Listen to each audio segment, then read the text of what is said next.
그리스도의 낮아지심이 어디에 있습니까? 여러분은 지금까지 살면서 가장 비참했을 때가 언제였나요? 돼지 저금통에서 동전권에다 들켜서 엄마에게 혼났을 때? 시험 점수를 못 받았는데 만천하에 내 점수가 공개되었을 때? 이 정도쯤은 추억으로 모두 가지고 있을 것 같습니다. 그렇다면 혹시 최근에 직장에서 인격적인 무시를 당해서 아니면 왠지 내가 초라한 것 같다는 생각에 비참함을 느낀 적은 없나요?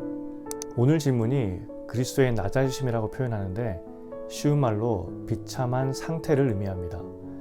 예수님이 느끼신 비참함은 어떤 것이었을까요? 우리의 경험적인 것과 비교하여 설명이 가능한 비참함일까요? 성경을 묵상할 때 우리의 경험에 비추어 상상할 때가 많습니다. 예수님의 비참함도 마찬가지입니다. 예수님의 자기 비움, 비참함의 상태를 묵상할 때 예수님도 우리처럼 배고픔, 추위와 더위로 고생하셨고 멸시당하는 수치를 당하셨고 십자가에서 참을 수 없는 끔찍한 육체적 고통을 당하셨다는 것을 생각하며 눈물 짓기도 합니다. 하지만 우리가 생각하는 예수님의 비참한 상태는 모두 우리의 경험적인 것에서 유추한 것들입니다. 그래서 어떤 지체들 중에는 살면서 육체나 정신적으로 겪는 비참한 감정을 느껴보지 못했을 수도 있기 때문에 예수님의 낮아지심, 비천한 상태가 되심에 대해서 공감을 못할 수도 있습니다. 반면 우리보다 앞선 시대의 신앙의 선배들은 배고픔과 추위의 고통을 지금보다 더 크게 경험했기에 예수님의 비참한 상태를 묵상할 때 우리보다 깊이 공감할 수도 있습니다. 문제는 예수님의 비하, 비천, 비움을 우리의 수준에서 이해하려 한다는 점입니다. 예수님이 겪은 비하, 비천함은 우리가 생각하는 것보다 훨씬 큰 것입니다. 단지 배고픔과 추위와 인격 모독 정도가 아닙니다. 예수님의 비하를 정확히 알고 이해하기 위해서는 먼저 내 자신이 어떠한 존재였는지를 알아야 합니다. 우리는 육신을 가지고 있습니다. 그런데 이 육신이 얼마나 약한지 단 5분만 심장이 뛰지 않아도 우리는 죽습니다.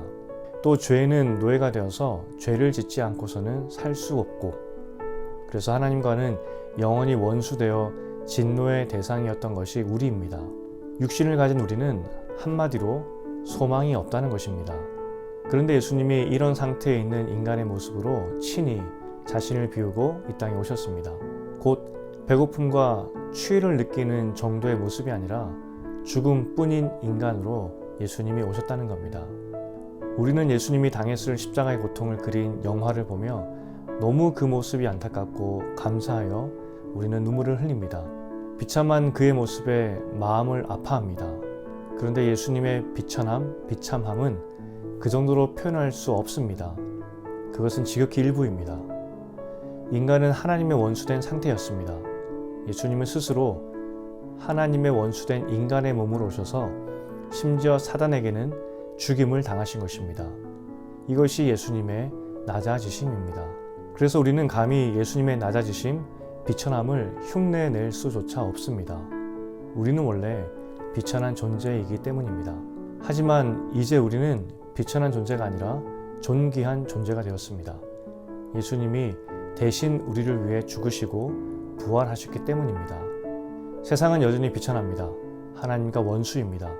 그러나 우리는 그 속에서 하나님과 동행하는 삶을 살고 있습니다. 여러분은 예수님과 함께 너무나 귀하고 소중한 오늘이라는 시간을 보내고 있게 되었습니다.